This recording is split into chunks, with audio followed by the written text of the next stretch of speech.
श्री कुलदीप वत्स जी। धन्यवाद speaker sir, बहुत अच्छा शेयर सुनाया। स्पीकर सर, जो आज डिप्टी स्पीकर सर जो गवर्नर एड्रेस पे मुझे बड़ी लंबी चौड़ी सारे साथियों ने बात कही, रख रहे, अच्छी बात है। गरीब के आंसू जवाब मांगते हैं, गरीब के आंसू जवाब मांगते हैं, खून पसीने का हिसाब मांगते हैं।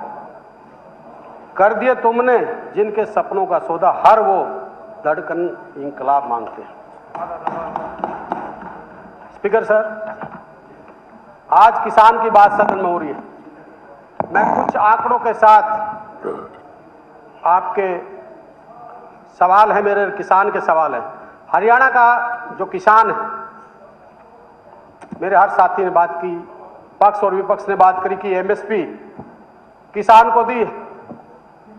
मैं सदन के माध्यम से पूछना चाहता हूं कि एमएसपी की लूट और नीचे से बाढ़ का पानी, हर साल डूबती फसल, डूबती जिंदगानी, जो किसान की जिंदगानी है वो डूब रही है। किसान डूब रहा है इस प्रदेश का। हरियाणा का किसान एक तरफ एमएसपी की लूट झेल रहा है, दूसरी तरफ हर साल अपने खेतों की जो आज बारिश से जो तबाही, बैठ जा यार, तू बैठ जा, तेरा कुछ ज्ञान तो है नहीं, तू यार कुछ ज्ञान है नहीं, बैठ जा यार। डूबते देखते हैं हरियाणा में जो किसान आज 1,82,000 किसान परिवार कर्ज में, औसतन 2,03,000 का कर्ज हरियाणा का किसान भुगत रहा है। हरियाणा जो धान की बात कर रहे थे आप, 56,372 एमएमपी धान आवक, खरीद सिर्फ खरीद कितनी हुई? 10,508। उसके बाद एमएसपी की आप बात कर रहे हो, 200 जो 300 का भाव के जो रेट कटौती की बात थी, क्यों किसान को मिला? नहीं मिला। लगभग 82,000 प्रति एकड़ किसान का खर्च है और आमदनी कितनी है? 45,000 है। उसके बाद यानी कि 37,000 का घाटा। बैठ जा यार, तू बैठ जा ना, कमाल है, कुछ ज्ञान है नहीं। 37,000 का जो घाटा किसान को पर एकड़ हो रहा है। 28 लाख एकड़ की गिरदावरी नहीं हुई। लाखों किसान, जो बीमा की आप बात करो, लाखों किसान को आज बाढ़ के फसल के मुआवजा नहीं मिला, जो आप बात कर रहे हैं। उसके बाद जल भराव की मैं बात करूं, स्पीकर सर, पूरे हरियाणा में मैं अपने बादली हल्के की बात करूं, 50 से 60 गांव ऐसे हैं जिनकी फसल तबाह हुई, और आज भी 20 से 25 ऐसे गांव हैं जिनमें आज भी पानी खड़ा है। मैं मंत्री जी से मैंने मांग भी की थी कि मेरे बादली हल्के में कम से कम 200 करोड़ रुपए किसान के जल भराव की जो समस्या है उसके लिए दिए जाएं। पर उसके बाद, अरे बैठ जा यार, कुछ नहीं मिलना तेरा को, बैठ जा यार, बाहर बेवकूफ आदमी। बाढ़ में, अध्यक्ष महोदय, बाढ़ में मैं बादली हल्के की बात करूं, 50 से 60 स्कूल, जो स्कूल हमारे गांव के बर्बादी के कगार पे। उसके बाद एक तरफ बात कर रहे हैं, आज अभी हमारे सारे साथी कूद रहे थे पीपीपी के तहत, गरीब का जो डिजिटल सफाया जो बीजेपी ने किया है, डिजिटल सफाया, बूढ़े हाथों से सदा मेहनत करने वाले जो बुजुर्ग हमारे हैं, अब सचिवालय की सीढ़ी चढ़ते चढ़ते परेशान हो चुके हैं। पीपीपी के नाम से आप लोगों ने कई हजार जो हमारे बुजुर्ग, हमारे माता पिता हैं, उनकी आपने पेंशन काटने का काम किया। 5 महीने के अंदर 17,028 कार्ड आपने काटे हैं, जिनमें बीपीएल 16,156 परिवारों के, अभी जो 4 महीने के अंदर है 3,26,40 लाख लोग जो रातों रात आप अमीर घोषित करे थे, फिर वो गरीब घोषित कर दिए। बिजली के मीटर के नाम पे पीपीपी परेशान पत्थर, जो कट गए राशन भी उनके काट दिए गए। आप लोगों ने जो राशन देते थे वो गरीबों के आप लोग खा गए। उसके साथ गरीब दोषी नहीं है, ये सिस्टम दोषी है। बुजुर्ग की पेंशन की बात करते हो, 11,000 बुजुर्ग जो एक तरफा पेंशन बुजुर्गों की बंद कर दी है। आप इस बात का मैं कह रहा हूं, 11,000 किसान बुजुर्ग जो रोजाना जो 200 बुजुर्ग सचिवालय में जाते हैं, घूम के आ जाते हैं। 8 से 10 साल पेंशन पाने के अचानक बाद जो 10-10 साल से पेंशन पा रहे हैं, उनकी पेंशन बंद कर दी। कमाल है जो चौधरी देवीलाल के बैठे विपक्ष की हमारी बात करते। चौधरी देवीलाल ने जब पेंशन की थी किसी की अमीरी और गरीबी देख के नहीं की थी। आप इस बात के लिए भी बोलो, आप कांग्रेस पे उंगली इस बात के लिए भी बोलो। ये जो था चौधरी देवीलाल ने जो की थी ना, वो अमीरी गरीबी नहीं देखी थी, वो एक सम्मान भत्ते के लिए बात करी थी। वो पेंशन इसलिए मैं आपको कह रहा हूं कि इसके लिए उसके साथ बैठ जाओ, उसके साथ साथ जो गरीबों को जो हमारे मुद्दे। कुलदीप जी, मंत्री जी कुछ कहना, एक बात क्लियर करना चाहता हूं। एक मिनट, मंत्री जी कुछ कहना। ये बात अभी मैं कहता हूं, मैं बताता हूं आपको। 1987 के अंदर, आदित्य जी एक मिनट, मंत्री जी 1987 में चौधरी देवीलाल जी ने 100 रुपए पेंशन शुरू की। मान ली बात, ये जो कह रहे हैं ठीक कह रहे हैं, लेकिन ये आय लागू किसने शुरू की? कांग्रेस की सरकार आई 91 के अंदर, रिकॉर्ड उठाइए, 91 के अंदर कांग्रेस की सरकार आई जिसने, मैं बताता हूं आपको बात, चौधरी देवीलाल जी ने जो शुरू की। हाँ मैं बताता हूं, एक मिनट, मेरी कोई भी बात गलत हो अध्यक्ष महोदय आप बता देना। 1987 के अंदर चौधरी देवीलाल जी ने शुरू की, आय थी 65 साल के बुजुर्गों की शुरू की। कांग्रेस की सरकार आई 1991 के अंदर, और 91 के अंदर जब सरकार आई तो उन्होंने 5 एकड़ जमीन वाले से ऊपर की बंदिश लगाई, 10,000 रुपए की कैप लगाई, और 60 साल उम्र करी उसको पेंशन मिलेगी, बाकियों को नहीं मिलेगी। कांग्रेस ने लगाई। अगर मैं गलत हूं, मैं पूरी जिम्मेदारी के साथ कह रहा हूं, आप रिकॉर्ड उठा करके दिखाइए, आप रिकॉर्ड उठा दिए।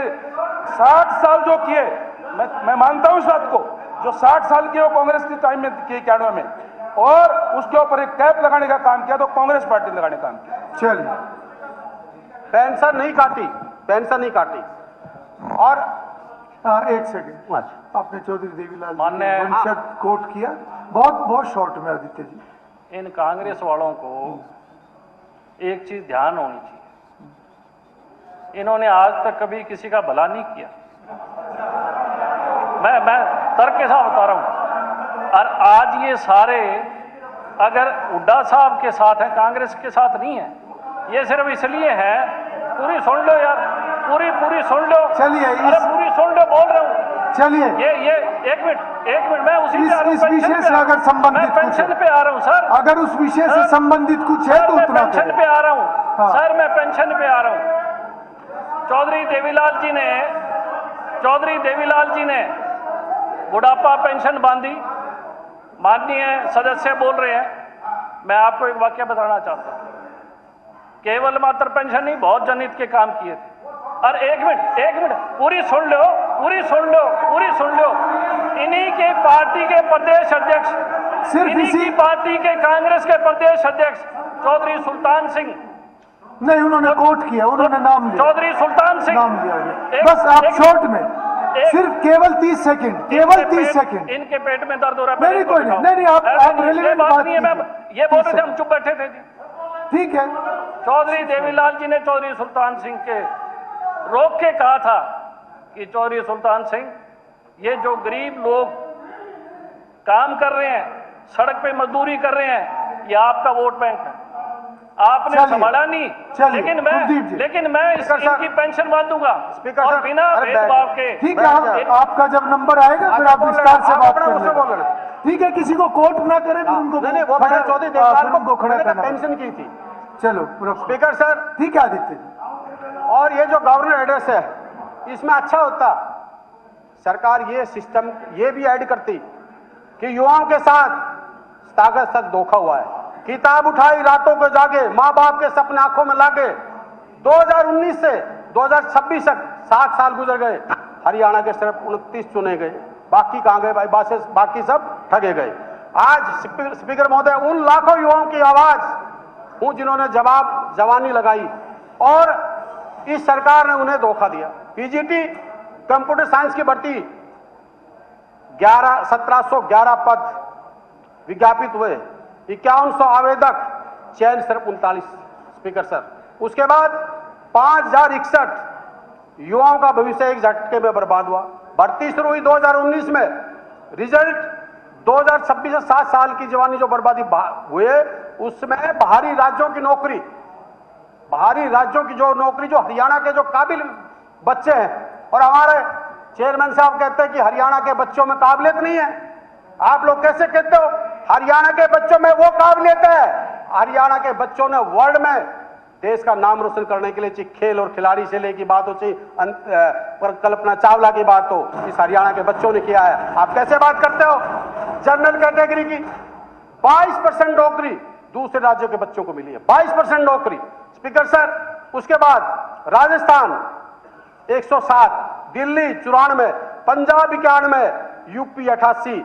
ये आपका सिस्टम है। ये इतने लोगों को, बाहर के लोगों को जॉब मिली है। उसके साथ साथ स्पीकर सर, जो SC/BC सीटों में केवल 6 नियुक्ति हुई, आप कह रहे थे ना, आप जवाब देना, 6 नियुक्ति हुई। उसके साथ हरियाणा का जो पैसा है, हरियाणा की नौकरी है, हरियाणा का बच्चा बेरोजगार है। जब भर्ती 7 साल नहीं होती तो परिवार के लोगों ने 10-10 लाख रुपए कर्जा ले रखा है। आज अमीर आदमी अपना गुजारा करता है, गरीब आदमी से पूछना वो कैसे गुजारा कर रहा है। गरीब पर बहुत बड़ी दौरा मार है। स्पीकर महोदय, SDO की भर्ती, तहसीलदार की भर्ती, 80% लोग बाहर के प्रदेशों के लग रहे हैं। ये कैसे हरियाणा में बात करते हैं? ये कैसे हरियाणा की बात है? स्पीकर साहब, गवर्नमेंट में यह भी होना चाहिए था। यह लिखता, सरकारी शिक्षा ढहता ढांचा, बिकता भविष्य, मास्टर नहीं, प्रिंसिपल नहीं, लैब खाली, किताब नहीं, बजट में करोड़ों का बंदोबस्त पर बच्चों के हाथ में कुछ नहीं। ये भी ये बजट में ये गवर्नमेंट में ऐड होना चाहिए था। शिक्षक 1,22,000 स्वीकृत पदों में 29,886 पद खाली पड़े हैं। हर छोटा बच्चा बिना नियम पढ़ाई कर रहा है। 300 स्कूल बिना प्रिंसिपल, 40% सरकारी कॉलेज नियमित प्रिंसिपल नहीं है। 10वीं से 12वीं के पास जो 35, स्पीकर सर, ये बड़ा गंभीर विषय है। शिक्षा मंत्री जी से बाद में जवाब दे देना। ये बड़ा गंभीर विषय है। काफी गांव के लोग खुद चंदा इकट्ठा करके टीचर रख रहे हैं, बच्चों की पढ़ाई के लिए बच्चों को पढ़ा रहे हैं। ये मैं आपसे रिक्वेस्ट करता हूं, इस पर भी ध्यान देना। 12वीं तक के जो बच्चे, पूछने वाले बच्चे, आप करीबन 50% से कम हाजिरी होगी, ड्रॉपिंग हो रही है सर। उसके साथ साथ 7 करोड़ 25 लाख के जो फर्जी घोटाले हुए, लैब इक्विपमेंट 1 करोड़ 60, लैब खाली है, ये घोटाला था। लाइब्रेरी 1 करोड़ 10 लाख, फर्नीचर, काफी ऐसी चीजें हैं जो शिक्षा के इस पर ध्यान दिया जाना चाहिए। स्पीकर सर, अच्छा होता गवर्नमेंट एड्रेस में ये अच्छा होता, ये ऐड होता, जो नशा अपराध हरियाणा में दोहरा संकट, जिस घर का चिराग मिटता है। मैं सीएम साहब ने अच्छी बात कही थी, मैं उसका स्वागत करता हूं कि भाई सबका विपक्ष और पक्ष ने साथ देना चाहिए। विपक्ष साथ देता है, अपराधी नशा बेचने वाला हम उस किसी के हिमाती नहीं, हम आपके साथ खड़े, आप कानून लेके आओ। आज लाखों एफआईआर लाख सजा एक का दुक्का। स्पीकर सर, मैं आज हरियाणा का जो नशे का संकट, बढ़ता अपराध विपक्ष का काम नहीं है, सरकार का काम है।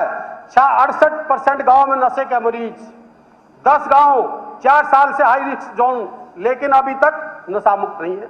नवंबर से 421 तस्कर गिरफ्तार, फिर भी सप्लाई जारी है। एक इलाके में 150 युवा, एक इलाके में 150 युवा नशे की गिरफ्त में। तो इससे मैं जो कहना चाहता हूं, खाली प्लेट नशे के अड्डे बने हुए हैं। ये चीज आज इसमें कई 10 करोड़ का आप बजट देते हो, पर इसमें क्या हो रहा है? आज ये इस सिस्टम में नशा और अपराध, इस पर अंकुश लगाना चाहिए और कानून लेके आए तो ये गवर्नमेंट इसमें शोभा देता। आप कह रहे कि या कोई क्राइम ही नहीं है, ये बड़ी शर्म की बात है। उसके साथ साथ अपराध के जब आंकड़ों की बात करते हैं, नशे की बढ़ती बेरोजगारी, अपराध, 3 साल के खतरनाक चक्कर बन चुके। 2023 से हरियाणा में 2,24,216 एफआईआर दर्ज हुई। उसके बाद अपराध दर 7.39, देश का चौथा सबसे प्रदेश हमारा हरियाणा है। औसतन रोज हत्याएं 3 की आ रही है, 1772 दुष्कर्म, 131 गैंगरेप, महिलाओं पर अपराध, काफी ऐसे हैं चिंताजनक है। अगर औसतन देखें तो 30.9%, यानी कि 10 में से 7 अपराधी सजा से बच के निकलते हैं। ये क्या है? मैं ये गवर्नमेंट में अगर लिखा जाता तो बहुत अच्छा होता। जहां तक पीजीआई की बात है, हॉस्पिटल हमारे बीमार है, दवाइयां नहीं है, आईवी सेट नहीं है, और रोहतक पीजीआई में जाइए तो करोड़ों रुपए का घोटाला है, उसको भी जांच कराई जाए। ये भी होता है। श्रमिक घोटाला 1500 करोड़ का घोटाला जो हुआ है, जो गरीबों के लिए, इस घोटाले की जांच हो, जो जिसमें 5 श्रमिक घोटाला 13 जिलों में 1500 करोड़ का घोटाला है। मैं पूरी इसकी लिस्ट दूं, बड़ा लंबा चौड़ा है। तो इसकी इसकी इसकी मंत्री जी जांच करें और तगड़े तरीके से। ये गवर्नर एड्रेस में लिखा जाता कि हमारे प्रदेश में ये 1500 करोड़ का घोटाला हुआ है, तो अच्छा लगता, पता लगता। घोषणाओं का हिसाब की बात करें मैं स्पीकर सर, बड़ी हैरानी की बात है, 2019 में बादरी हल्के की जनता ने चुन के भेजा। मैं 2019 से सुन रहा हूं कि भाई हरियाणा में भ्रष्टाचार पे हमने बड़ी लगाम लगाई है। डिपार्टमेंट फ्यूचर गजट नोटिफिकेशन जारी हुआ, एक पद भरा गया। हरियाणा एआई मिशन में 474 करोड़ डीपीआर और नोडल विभाग है। गुरुग्राम मेट्रो 28.5 किलोमीटर भूमि आवंटन होगी। टेंडर की वास्तविक स्थिति क्या है? 5 आईटी हब और 50,000 युवाओं का टेक ट्रेनिंग पहला युवा कब परीक्षण होगा? एनआईटी आयोग की रिपोर्ट कहती है कि नियमित सूचांक हरियाणा के 5 से 10 स्थान पर फिसल गया। बिजली डीएसकमो के जो हमारा जो घाटा है 915 करोड़ और जिला योजना का फंड 80% खर्च हो रहा है। स्पीकर महोदय, बड़ा हरियाणा के विषय आप भी थे, इसी सदन में यह हुआ था कि भाई रजिस्ट्री घोटाला भाई विजिलेंस जांच, माइनिंग घोटाला विजिलेंस जांच, शराब घोटाला विजिलेंस जांच, धान घोटाला विजिलेंस जांच, केएमपी घोटाला, किलोमीटर स्कीम घोटाला विजिलेंस जांच, अभी आप खनन घोटाला सरकार के कदम, ये जो इतने घोटाले हुए, आपका नंबर आएगा इनकी तब बात विजिलेंस जांच होनी अभी चाहिए थी। आएगा। अमृत घोटाला और जो झोड़ों का जो जाल की बात करें घोटाला, तो उस पे ये गवर्नर एड्रेस में ऐड होना चाहिए था, इन घोटालों की जांच हुई या ना हुई हो। उसके बाद सरपंच, स्पीकर सर, जो सरपंच साहब है, जो छोटी पंचायत है, ये उनका एक बड़ा गंभीर विषय है। जो 1 अप्रैल 2021 से सरकार की जो रजिस्ट्री 2% जो सेस का पैसा जाता है आज तक, और 2% का टैक्स वसूला जाता है, वो फंड आज तक पंचायतों के अकाउंट में क्यों नहीं गया? उसके साथ साथ मुख्यमंत्री जी ने कहा था, मनोहर लाल खट्टर जी उस टाइम मुख्यमंत्री थे, कि कहते थे भाई खेल और खिलाड़ी का सम्मान, खिलाड़ियों के गांव, जैसे हमारे रवि दहिया था, उसके गांव में 15 करोड़ की घोषणा हुई थी, कुछ नहीं हुआ।